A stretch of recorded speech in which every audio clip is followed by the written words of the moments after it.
सुप्रभात। मैं जगेंद्र राणा। आज की हमारी आध्यात्मिक चर्चा का विषय है कृपा और श्रद्धा। कृपा और श्रद्धा। देखिए, जब भी तुम्हें अपने जीवन में कठिनाई का सामना करना पड़े तो यही मानो कि भगवान की कृपा है, और फिर वो सचमुच वही बन जाएगी। सब कुछ इस पर निर्भर करता है कि तुम चाहते क्या हो। यदि तुम योग चाहते हो तो जो कुछ होता है उसे भगवान की कृपा की अभिव्यक्ति मान लो, जो तुम्हें अपने लक्ष्य की ओर ले जाती है, और परिस्थितियों के दिए हुए पाठ को समझने की कोशिश करो। अब लोग ये मानते हैं कि कृपा का मतलब है कि तुम्हारे जीवन की हर चीज अनुकूल बन जाएगी, परंतु ये तो सच नहीं। हमें एक बात पर विश्वास रखना चाहिए कि जो कुछ होता है वह ठीक वही होता है जो हमें और सारे जगत को यथासंभव अधिकाधिक तेजी से लक्ष्य की ओर ले जाता है, और वो लक्ष्य है भगवान के साथ ऐक्य यानी लयता, और अंततः भगवान की अभिव्यक्ति। और ये सच्ची और सतत श्रद्धा ही हमारी सहायता और सुरक्षा है। तो मनुष्य जो व्यक्ति है उसका नीचे का भाग शरीर है, आत्मा ऊपरी भाग है, मन इन दोनों के मध्य में मध्यस्थ कड़ी है। शरीर स्थूल होने के कारण जड़ है और उसमें कोई चेतन व ज्ञान शक्ति स्वयं अपनी नहीं है। इसमें जो चेतना हो रही है ये सब मन के कारण है और मन के ही द्वारा है, और मन में जो ज्ञान या चेतना शक्ति है ये सब आत्मा की स्थिति के कारण। तो ये मन चूंकि मध्यस्थ कड़ी है, इसलिए दोनों के गुणों और प्रभावों का संबंध जड़ व चेतन की ग्रंथि या गांठ कहलाती है। तो ये कर्म या ज्ञानेंद्रियों से जो काम लेता है वो वस्तुतः इस प्रकार जैसे चुंबक पत्थर के आकर्षण से लोहे में हरकत पैदा हो जाती है, ठीक उसी तरह आत्मा के बिल्कुल निकट होने से उसकी चेतन शक्ति से मन में प्रतिबिंब रूप से चेतनता की शक्ति पैदा हो जाती है, और इसी चेतन शक्ति से मन इच्छा, द्वेष और भाव आदि करने का द्वार बन जाता है। तो जिस प्रकार लोहा अग्नि के तपाए जाने पर बिल्कुल लाल हो जाता है और अग्नि रूप दिखलाई पड़ता है क्योंकि उसमें आग के सारे गुण आ जाते हैं, इसी प्रकार मन का भी आत्मा से संबंध हो जाने पर उसमें भी आत्मा की चेतन शक्ति आ जाती है और वो भी विवेक, इच्छा आदि प्रकट करने के योग्य हो जाता है।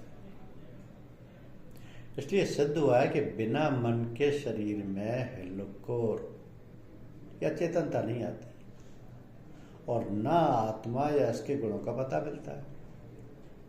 इसलिए मन के सुधार की सबसे पहले आवश्यकता है। तो संक्षेप में यह है कि शारीरिक सरगर्मी का नाम कर्मकांड और मानसिक सरगर्मी का नाम उपासना तथा भक्ति कांड, और आत्मिक सरगर्मी का नाम ज्ञान व सार कांड है। इसे पुनः समझिए कि शारीरिक सरगर्मी का नाम कर्मकांड, मानसिक सरगर्मी का नाम उपासना तथा भक्ति कांड, और आत्मिक सरगर्मी का नाम ज्ञान व सार कांड है।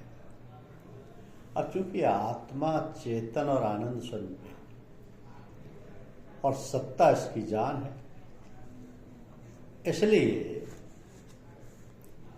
सच्चा आनंद और ज्ञान का प्रकाश का पता इसी से मिलता है कि मन का ज्ञान होने से आत्मा का प्रकाश दिखाई पड़ता है, और आत्मा के ज्ञान से परमपिता परमात्मा के ज्ञान का भेद मिलता है। यद्यपि आत्मिक सरगर्मी की आकर्षण शक्ति चेतना में फैलकर मानसिक व शारीरिक मंडल से मिल जाती है और ओतप्रोत होकर दोनों मंडलों में बराबर काम कर रही है, किंतु प्रकृति के नियमों के अनुसार केवल मन ही आत्मा के निकट होता है। इसलिए वही आत्मा की चेतनता के द्वारा सच्चा आनंद व ज्ञान प्रकाश प्राप्त कर सकता है। तो शरीर में ये बात नहीं हो सकती। आत्मिक सरगर्मी आत्मा की वह चेतन शक्ति व गुप्त हिलकोर है जिस पर जिंदगी के खेल का दारोमदार है। यह वो शतधार है कि जिसकी चेतन की हिलकोर से विचारों में भी या ध्यान में भी चेतनता का रूप उत्पन्न हो जाता है, जिसका प्रभाव इस शरीर के हर यंत्र पर शीघ्र होने लगता है। ऐसी आत्मिक चेतनता को, जिससे वासना व विचार शक्ति को भी चेतनता मिलती है, यही सूरत धार है। वासना गति की कोई स्वयं की स्थिति नहीं है, बल्कि आत्मिक गुप्त क्षोभ जब बराबर आकर एक स्थान पर खुलती रहती हैं तो वही वासना रूप में प्रकट होती है। अब इसके तात्पर्य यह है कि मन प्रकृति के नियमों के अनुसार आत्मा के ज्ञान प्राप्त करने का सच्चा और उचित द्वार है, और चूंकि मन मध्यस्थ कड़ी या संधि है, इसलिए इसको मित्र बनाने में दोनों यानी लौकिक तथा पारलौकिक धर्मों की देखभाल अच्छी तरीके से हो सकती है। अब अगम अपार समुंदर बिचगत मन मौका लहराई रे, अगम अपार समुंदर बिचगत मन नौका लहराई रे, चमोर बाद बखेड़ा लागत नौका भवर फसाई रे, दास गरीब चरण सतगुरु के केवट नीके पाई रे, बिन तुराई पार उतारे नौका सीधी जाई रे। कहा यह भी जाता है कि भरा समंदर इलाही कश्ती बगैर कैसे अबूर होगा, पकड़ सहारा दिल को यकसू किनारा हासिल जरूर होगा, उम्र को वक्फा नहीं है कुछ भी, चिरागे सेहत के मिसले हैं यहाँ, कमाल कुछ तो तू जिंदगी में गरीब दुनिया से दूर होगा। तो जब तक विचारों तथा वासनाओं की तरंगें जो प्रतिक्षण विस्तृत रूप में मन मंडल से बाहर बहती हैं, अपने केंद्र पर सिमट सिमट कर जमा नहीं हो जाती हैं, उस समय तक मन की एकाग्रता की अवस्था नहीं होती। जब तक मन की एकाग्रता नहीं प्राप्त होती, आत्मिक अनुभव व ज्ञान उसके परे जाने का मार्ग पर चलने का साहस ही नहीं होता है और ना योग्यता ही आती है।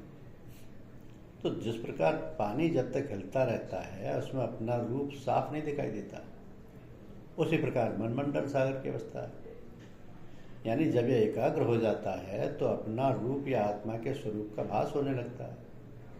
अब मन की एकाग्रता करने के लिए यह अत्यंत आवश्यक है कि इसके ब्रह्मचर्य पर उसी प्रकार विशेष रूप में ध्यान देना चाहिए जिस प्रकार मनुष्य अपने स्थूल शरीर का ध्यान ब्रह्मचर्य के नियमों का पालन करता है और वीर्य पुष्टि करने वाली औषधियों से शरीर को बलवान बनाने का प्रयत्न करता है।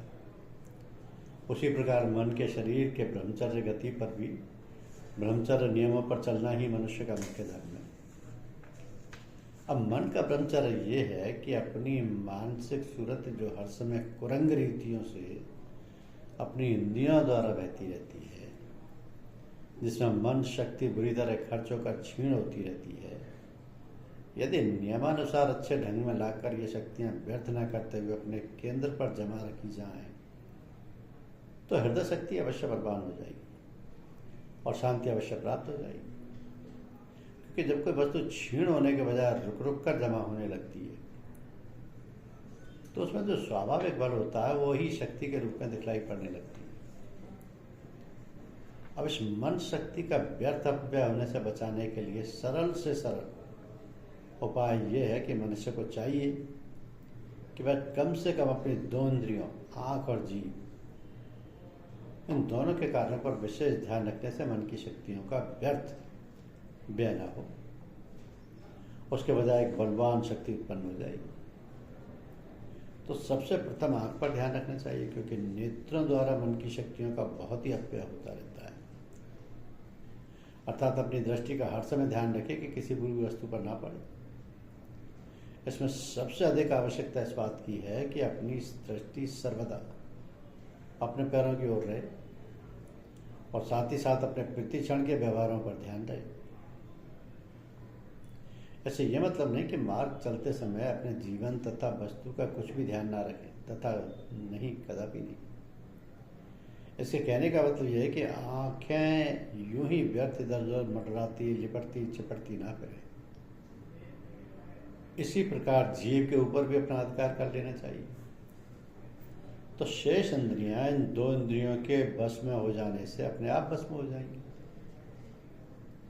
और सूरत शक्ति व्यय होने के बजाय इकट्ठा होने लगती है। जब मन शक्ति में बल आ जाएगा तो वो शक्ति यानी विल पावर का स्वरूप सहज में ही बना सकेंगे, क्योंकि आत्मिक उन्नति प्राप्त करने के लिए इसकी अत्यंत आवश्यकता है।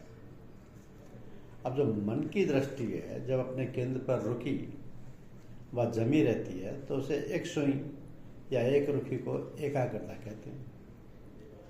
और सूरत हर ओर से हटकर अपने ही केंद्र पर लौटकर जमकर अपने तत्व पर पहुंचने लगती है, तो उसी को रक्तधार भी कहते हैं।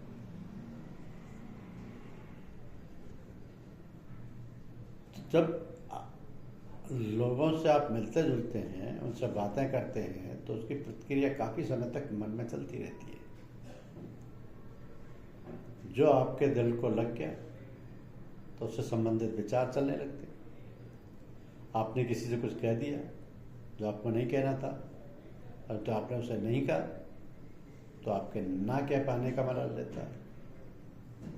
तो ये सब मन की स्वाभाविक क्रियाएं और प्रतिक्रियाएं हैं। ये क्रियाएं और प्रतिक्रियाएं हैं जो सभी के साथ होती हैं। मन इन क्रियाओं प्रतिक्रियाओं से सबसे मुक्त है। यही साधना का उद्देश्य है। नए संस्कार ना बने, इसके लिए आप ऐसे लोगों से दूर रहें जिनसे मिलने से आपके मन में मलिनता आती है। फिर भी यदि आपको उनसे मिलना ही पड़े तो आप सुरक्षा कवच पहनकर उनसे मिलें। अब आपका सुरक्षा कवच क्या है? नाम का स्मरण या गुरुदेव की याद।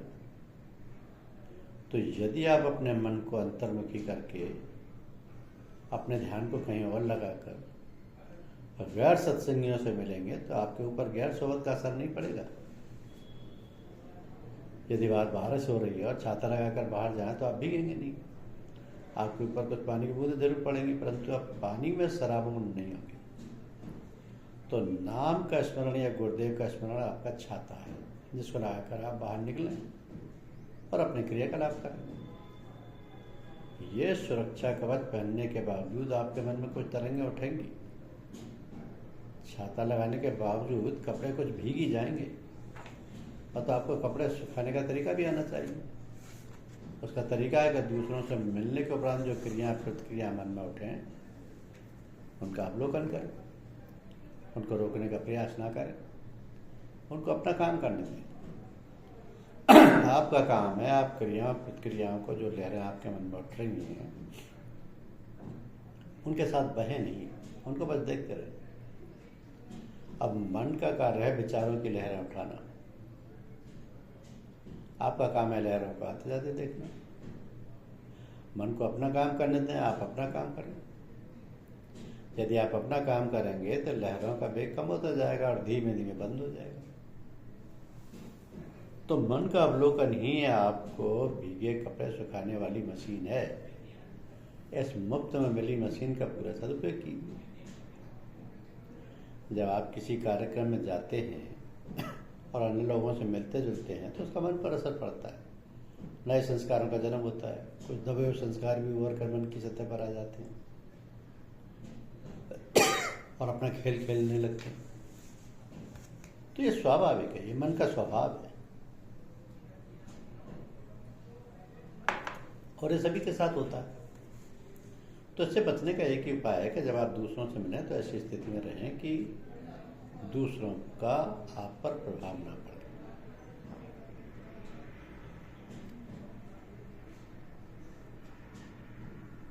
रही बात विचारों के कंट्रोल करने की,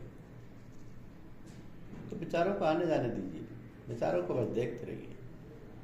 यदि विचार आते जाते रहते हैं, आप उनको देखते रहते हैं, उनके साथ बहते नहीं हैं, तो उनका प्रभाव क्षीण होने लगता है, उनका वेग कम हो जाता है।